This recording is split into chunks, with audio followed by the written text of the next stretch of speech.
নমস্কার বন্ধুরা, কেমন আছেন আপনারা? আশা করি আপনারা সবাই খুব ভালো আছেন আর আমিও কিন্তু খুব ভালো আছি। পিয়াশ্রী ব্লগে আপনাদেরকে সবাইকে আবার অনেক স্বাগত জানিয়ে ব্লগটি শুরু করছি। আজকে সকাল সকাল রান্নাঘর থেকেই ব্লগটা শুরু করলাম, কারণ আমি স্নান করে এসে গেছি আর ও বললো একটু কাজে যাবে। তাই ভাবলাম যে সকালে ওকে টিফিনটা একটু কিছু দিয়ে দিই, তাহলে খাওয়া দাওয়া করে যেতে পারবে। কখন আসবে তার কোনো ঠিক নেই। স্নান সেরে এখন পুজো দিলাম। তো পুজো দিয়ে সকালবেলা ওকে যেহেতু টিফিনটা আগেই করেই দিয়েছিলাম, তো বললো কাজে যাবে, তো এখনও যায়নি। তো সেই জন্য ভাবলাম যে চলো রাতের দুধ রেখে রাখা আছে, যেহেতু মাম্মামি এখন কদিন ধরে খাচ্ছে না, তো দুধটা অনেকটাই বেঁচে যাচ্ছে। তো এখন চলো একটু দুধ চা বসিয়ে দিই, তারপর একটু চা খেয়ে নেবো, তারপর রান্নাবান্না বসবো। সকালে টিফিনটা ওকে বানিয়ে দিলাম, ভাবলাম যে হয়তো কাজে যাবে, আর আমাকে বললো, তো কী কারণে কাজে গেল সেদিন গেল না সেটা আমি বুঝতে পারলাম না। তারপর ভাবলাম চলো যখন যায়নি তাহলে দুজনে একটু আবার সকালবেলা একটু চা খেয়ে নিই, যেহেতু মামামের পেটটা এখন একটু খারাপ, তো তাই ওকে একটু দুধটা এখন দিচ্ছি না। যেহেতু দুধ তো রেগুলার নেওয়া হয়, তো সেটা থেকে যায় প্রতিদিন, আর আমারও না সেভাবে খাওয়া হয় না, কারণ ওই যে কাজের পরে না আর সময় থাকে না, অনেক রাত হয়ে যায়, তো তখন আর ইচ্ছে করে না যে দুধটা গরম করে আবার খাওয়ার জন্য। তো প্রতিদিন ওই তুলে ফ্রিজে রেখে দিই, গরম করে রাখি আর ফ্রিজে রেখে দিই।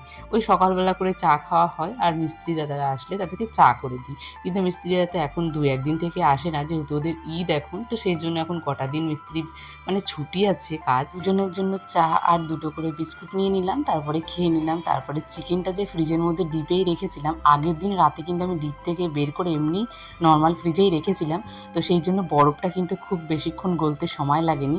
কারণ এটা কী বলো তো, আগে আমি যখন ওই ফ্রিজ থেকে একদম ডিপ থেকে বের করে যখন রান্না করতাম না, বরফটা ছাড়ানো খুব কষ্ট হয়ে যেত। কিন্তু এখন আমি ওই যে আগের দিন রাতের বেলায় আমি ডিপ থেকে বের করে এমনি নর্মাল ফ্রিজেই রেখে দিই, তাহলেই বরফটা গলতে বেশিক্ষণ সময় লাগে না। জল দিলে কিন্তু অল্পতেই খুলে যায় সব। চিকেনটাতে আমি জল দিয়ে রেখে দিলাম, তারপরে যে আলুগুলো কাটা ছিল সেই আলুগুলোকে একটু ভালো করে ভেজে নিলাম। আর আমি আলুতে হলুদ মাখিয়ে দিই না, তেলের মধ্যে হলুদটা দিলে কি বলো তো, সব আলুগুলো বেশ লাল লাল করে ভাজা হয়ে যায়, আর আলুটা না ভাজতেও খুব সুবিধা হয়। আলুটা এদিকে আমার ভাজা হয়ে গেল, তারপর এখানে আমি পেঁয়াজটাও ভেজে নিলাম। আর এরকম তোমরা গোটা গোটা রসুন খেতে কে কে ভালোবাসো অবশ্যই তোমরা কমেন্টে জানিও। চিকেনটা কষাতে দিয়ে দিয়েছি, এখন বাসনগুলো মেজে নেব, তারপর আমার বাসনগুলো মাজতে মাজতে চিকেন কষা হয়ে যাবে। আর বইটাও যে এখনও নিচেই আছে, বইটা এখনও তোলা হয়নি, এর আগের দিন ব্যাটারি শেষ হয়ে গেছিলো, সেটা আবার লাগিয়েছি।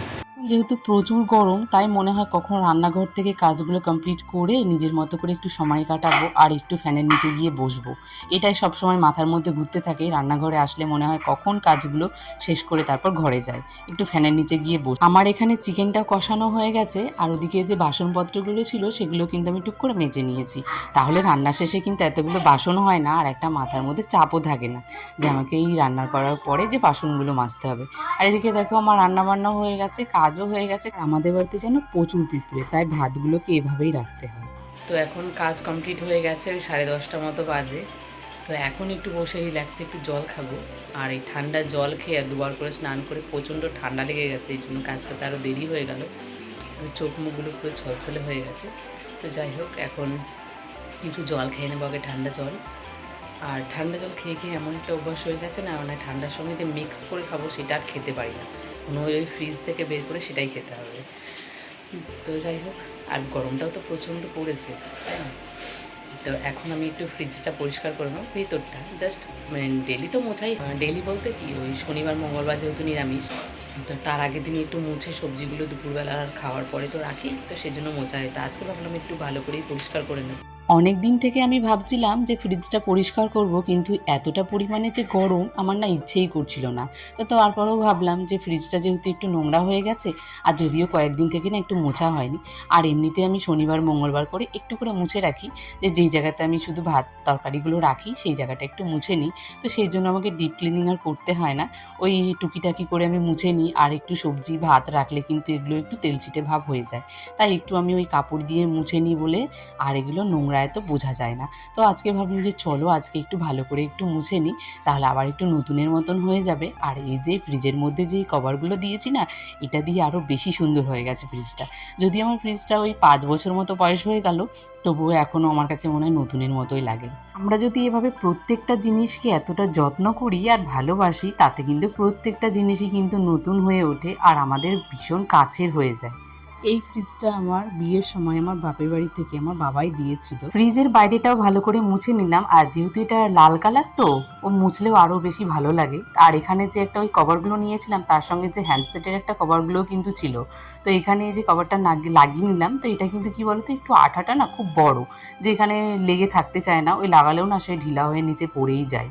তো তাও আবার লাগিয়ে রাখলাম দেখতে ভালো লাগার জন্য। আর মাম্মাম বেসিক্যালি সবসময় ফ্রিজটা নিয়েই মানে অত্যাচার করে, ও সবসময় ঠান্ডা জল, আর ওর কি নেশা হয়েছে সবসময় বরফগুলো বের করে করে খায়।